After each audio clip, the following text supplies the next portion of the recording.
Olá, caríssimos e caríssimos, meu nome é Daniel Ramos e nós estamos falando sobre a natureza de Deus. Nesse vídeo especificamente vamos falar sobre os atributos morais, Deus e as criaturas morais.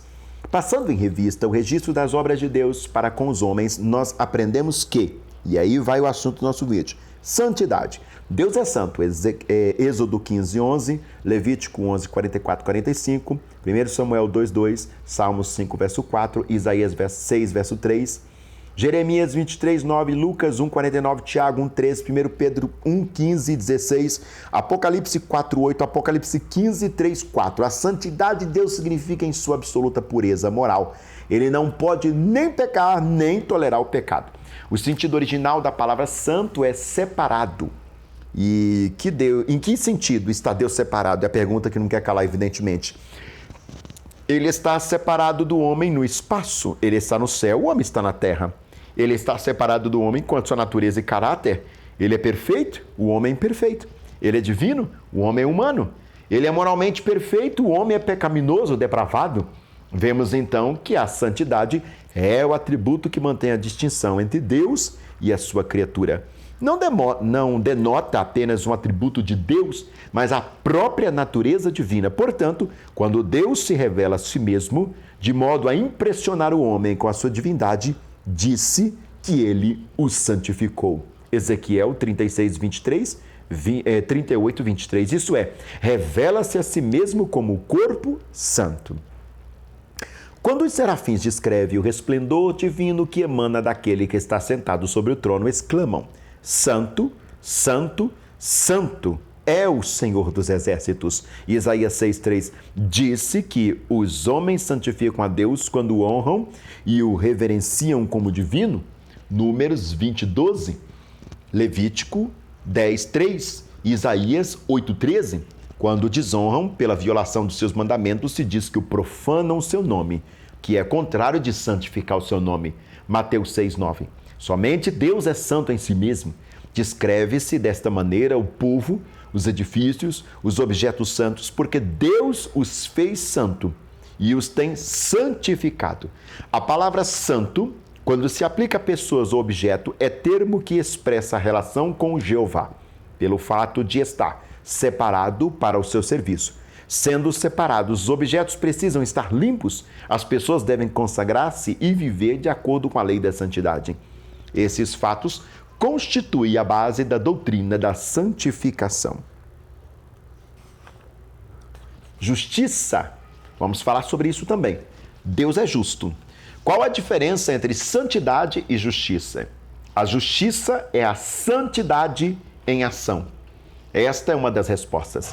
A justiça é a santidade de Deus manifesta ao tratar retamente com as suas criaturas. Não fará justiça o juiz de toda a terra? Gênesis 18:25. A justiça é obediência a uma norma reta, é conduta reta em relação a outrem. Quando é que Deus manifesta este atributo? Primeiro, quando livra o inocente, condena o ímpio e exige que se faça justiça. Deus julga, não como fazem os juízes modernos, que baseiam seu julgamento sobre evidências apresentadas perante eles por outrem.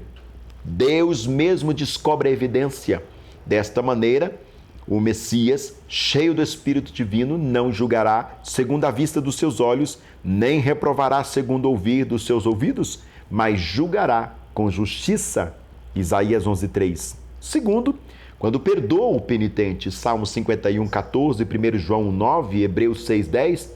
Terceiro, quando castiga e julga seu povo, Isaías 8:17, Amós 3:2. Quarto, quando salva seu povo, a interposição de Deus a favor do seu povo se chama sua justiça.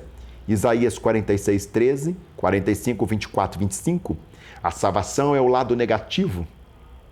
A justiça é o positivo. Ele livra seu povo dos seus pecados e dos seus inimigos e o resultado é a retidão do coração.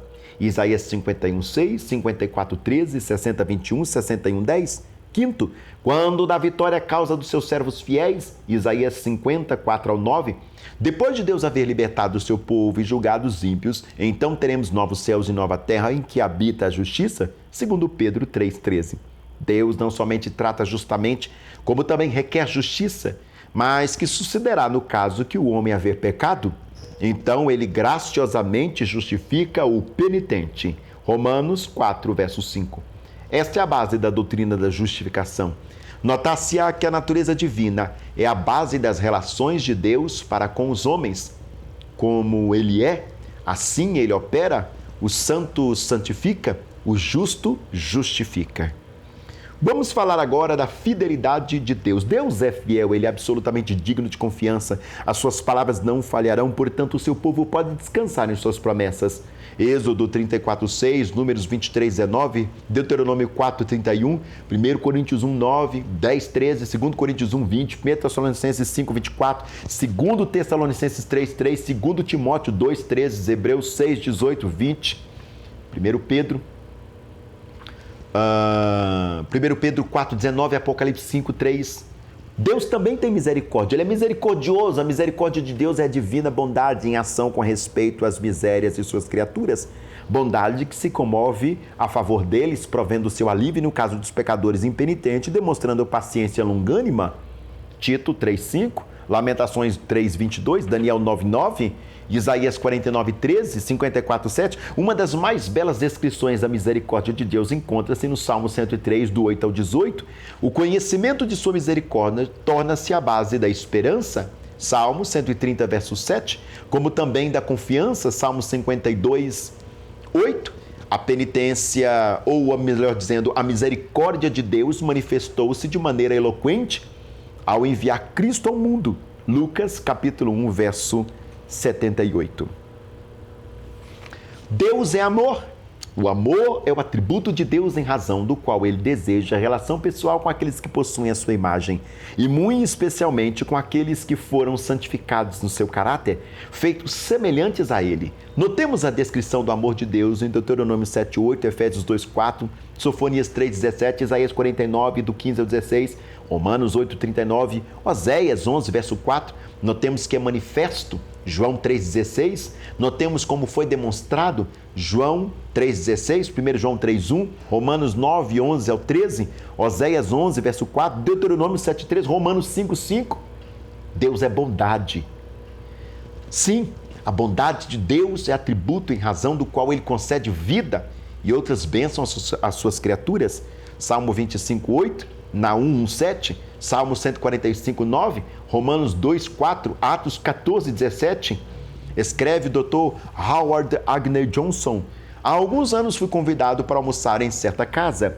O dono da casa me pediu que orasse. Depois de pedir a bênção e expressar a nossa gratidão pelos dons de Deus, ele disse com certa franqueza: realmente não vejo razão para isso, pois eu mesmo fiz essa refeição.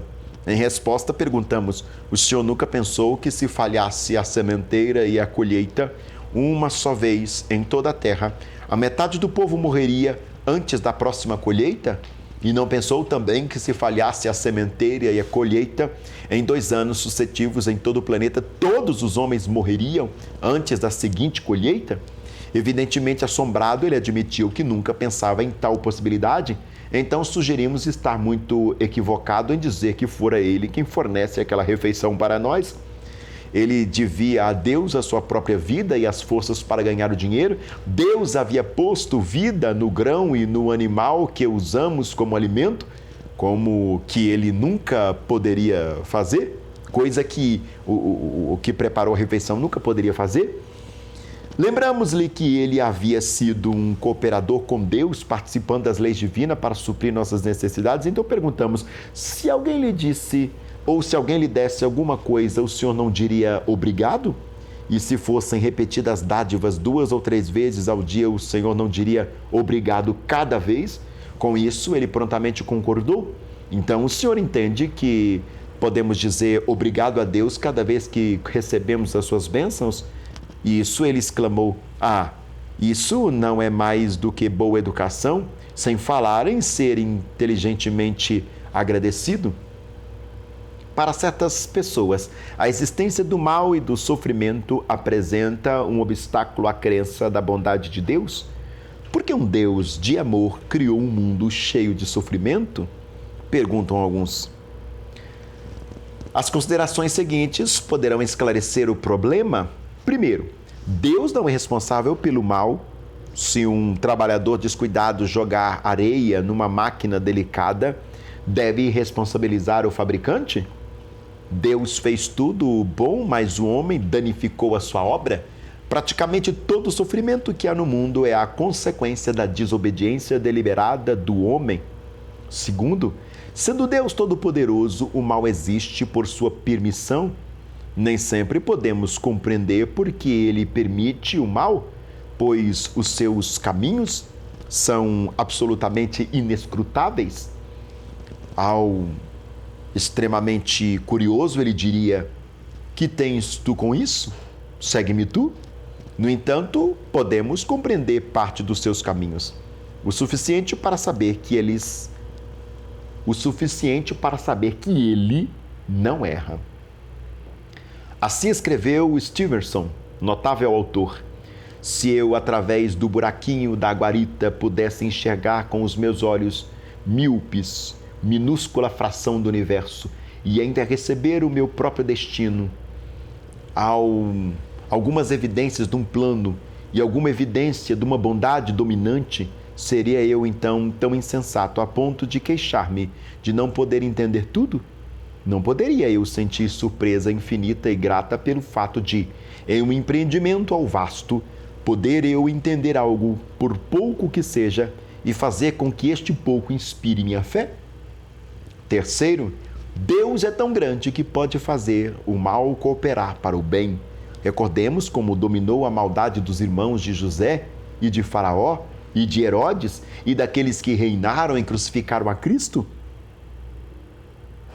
Acertadamente disse um erudito da antiguidade: Deus Todo-Poderoso não permita de maneira nenhuma a existência do mal na sua obra, se não fosse tão onipotente e tão bom que até mesmo do mal ele pudesse operar o bem. Muitos cristãos já saíram dos fogos do sofrimento com o caráter purificado e a fé fortalecida. Os sofrimentos têm impelido ao seio de Deus. O sofrimento foi a moeda que comprou o caráter provado no fogo. Quarto, Deus formou o universo segundo leis naturais e essas leis implicam a possibilidade de acidentes. Por exemplo, se a pessoa descuidada ou deliberadamente se deixar cair em um precipício, essa pessoa sofrerá consequência de ter violado a lei da gravidade. Mas, ao mesmo tempo, estamos satisfeitos com essas leis, pois, de outra forma, o mundo estaria num estado de confusão. Quinto, é bom lembrar sempre que tal não é o estado perfeito das coisas. Deus tem em reserva outra vida e é uma época futura em que mostrará a razão de todos os seus tratados e sessões, visto que ele opera segundo a hora oficial celestial, abre aspas e fecha aspas.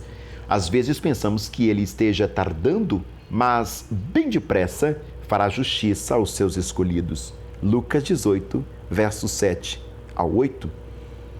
Oitavo, não se deve julgar a Deus enquanto não descer a cortina sobre a última cena do grande drama dos séculos. Então, veremos que ele fez tudo bem. Te espero nos próximos vídeos.